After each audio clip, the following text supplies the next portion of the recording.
저도 예전에 이 다주택자가 되는 게 굉장히 두려웠을 때가 있었거든요. 근데 막상 다주택자가 되니까 사실 이런 세금보다는 수익이 더 많더라고요.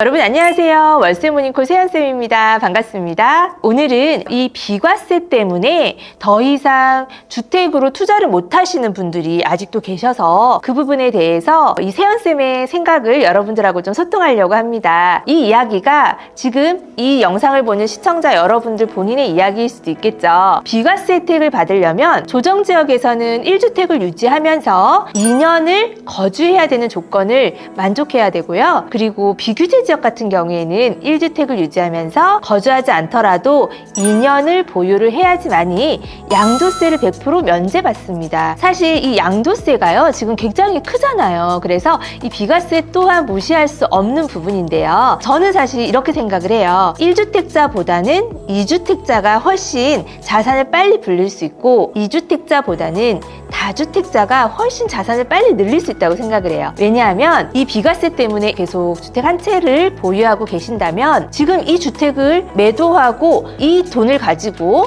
다른 집으로 이사를 갈 때 현재의 컨디션보다는 훨씬 좋은 집 또는 동일한 집으로 갈 수가 없습니다. 거의 조금 이제 낮은 수준으로 해서 가셔야 해요. 왜냐하면 대출의 규제가 지금 예전보다는 좀 더 강화됐기 때문이에요. 그래서 내 자본금이 더 들어가야 되죠. 이런 부분들을 생각한다면 내가 이 비과세 혜택을 받기 위해서는 이 틈새를 잘 공략하고 이 기회를 잘 활용하셔야 돼요. 그러면 주택 한 채를 더 내가 낙찰을 받아서 투자를 한 거죠. 그러면 비규제 지역으로 만약에 이 물건을 낙찰을 받았다라고 가정을 해볼게요. 2년을 보유하고 있다가 매도를 하면 그만큼의 또 수익을 우리가 볼 수 있겠죠. 왜냐하면 비규제 지역 같은 경우에는 이제 2년 보유하면은 기본세율로 적용이 되거든요. 그럼 내가 원래 보유하고 있던 주택의 집값은 계속 또 상승이 되었을 것이고요. 비규제 지역으로 한 채 더 낙찰받은 이 집 또한 가격이 상승해서 수익을 볼 수 있는 거죠. 그러면 이 주택을 이제 매도를 했기 때문에 1주택자 유지가 되는 거예요. 여기에서 2년을 또 거주하고 또는 보유하고 있었다라면 비과세 혜택을 받을 수 있는 거죠. 그죠?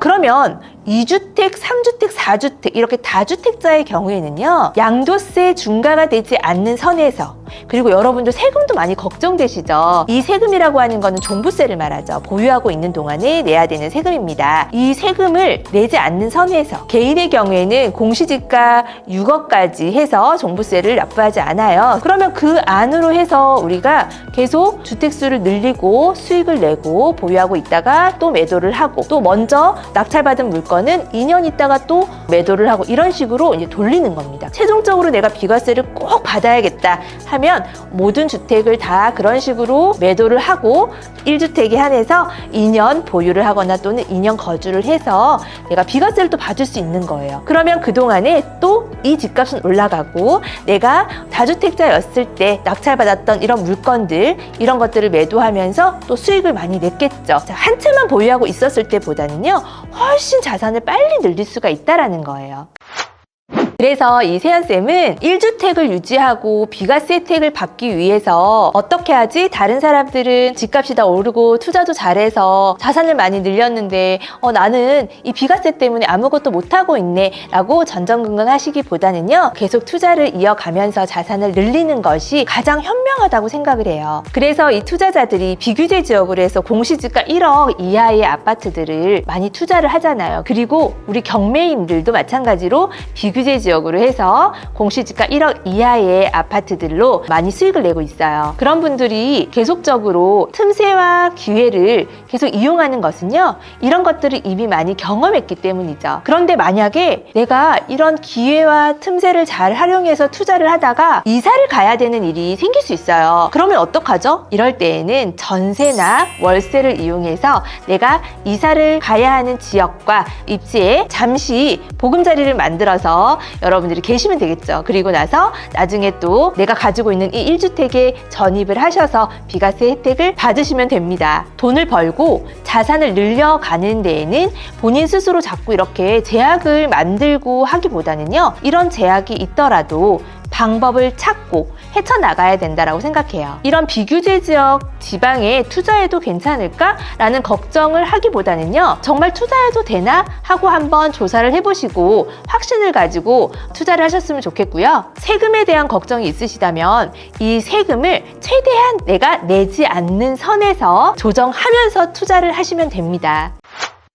이렇게 본인의 투자금에 맞게, 본인의 상황에 맞게 잘 투자를 하신다면 여러분들은 반드시 부자가 되실 거예요. 만약에 혼자 하기가 좀 힘들다, 내가 어떻게 투자 방향을 잡아야 할지 잘 모르겠다 하시는 분들은 전문가에게 상담을 좀 받고 좀 현명한 방법으로 투자를 하셨으면 좋겠어요. 전문가에게 상담을 받으려면 또 상담료가 들어가죠. 사실은 이 또한 투자입니다. 내가 부자가 되는 데 있어서 투자하는 것에 아끼지 말고 여러분들 빨리빨리 자산을 늘려서 이런 좋은 기회를 놓치지 않으셨으면 좋겠어요. 그래서 오늘 이 세연쌤이 여러분들에게 드리고 싶은 말씀은, 이 비과세 때문에 투자를 못 하시는 분들이 계시다면 비과세도 유지를 하면서 투자를 하셔서 다주택자로서 자산을 많이 늘리셨으면 좋겠다라는 말씀을 드리고 싶습니다. 저도 예전에 이 다주택자가 되는 게 굉장히 두려웠을 때가 있었거든요. 근데 막상 다주택자가 되니까 사실 이런 세금보다는 수익이 더 많더라고요. 네, 여러분들도 이런 점을 좀 참고하셨으면 좋겠습니다. 자, 오늘 영상 도움이 되셨다면 구독과 알림 설정 부탁드릴게요. 오늘 저는 여기서 인사드리겠습니다. 감사합니다. 안녕.